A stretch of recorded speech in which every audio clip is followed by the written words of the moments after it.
రేవంత్ రెడ్డి గారు మాట్లాడుతూ మేము ఈ మూసీ ప్రక్షాళన శంకుస్థాపనకు కేంద్ర మంత్రి రాజ్నాథ్ సింగ్ గారిని కూడా ఆహ్వానిస్తున్నాము అని అన్నారు.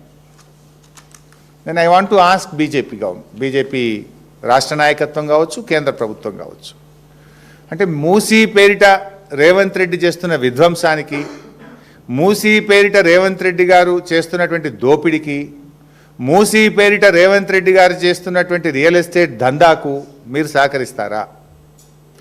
ఎట్లా రాజ్నాథ్ సింగ్ గారు ఈ ఫౌండేషన్ స్టోన్కి ఎట్లా వస్తున్నారు? ఆయన వస్తున్నారో లేదో ఆయన తరఫున నాకు తెలియదు. రేవంత్ రెడ్డి గారు చెప్తున్నాడు, రాజ్నాథ్ సింగ్ గారిని పిలుస్తున్నాము, ఆహ్వానిస్తున్నాము అన్నాడు. ఈ దోపిడికి, ఈ రియల్ ఎస్టేట్ దందాకు, ఈ పేదల ఇండ్లు కూల్చడాన్ని బీజేపీ సమర్థిస్తుందా? క్లారిఫై చేయాలని చెప్పి నేను అడుగుతా ఉన్నా. గతంలో కిషన్ రెడ్డి గారేమో మూసీ పరివాహక ప్రాంతంలో ఇళ్లలో నిద్ర చేస్తానని బయలుదేరినాడు, యాత్ర చేసినారు. మరి ఒకవైపు మీరు యాత్ర చేస్తున్నారు, నిద్ర చేస్తున్నాము, దీనికి వ్యతిరేకమని కిషన్ రెడ్డి గారు చెప్తున్నారు. ఇంకొక వైపు రాజ్నాథ్ సింగ్ గారు దీని శంకుస్థాపనకు వస్తున్నారని ముఖ్యమంత్రి గారు చెప్తున్నారు. ఏది నిజం?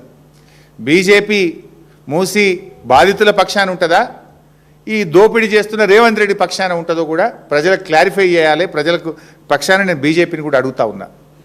ఎందుకంటే దీనికి అనేక అనుమతులు కేంద్ర ప్రభుత్వం ఇవ్వాల్సి ఉంటుంది.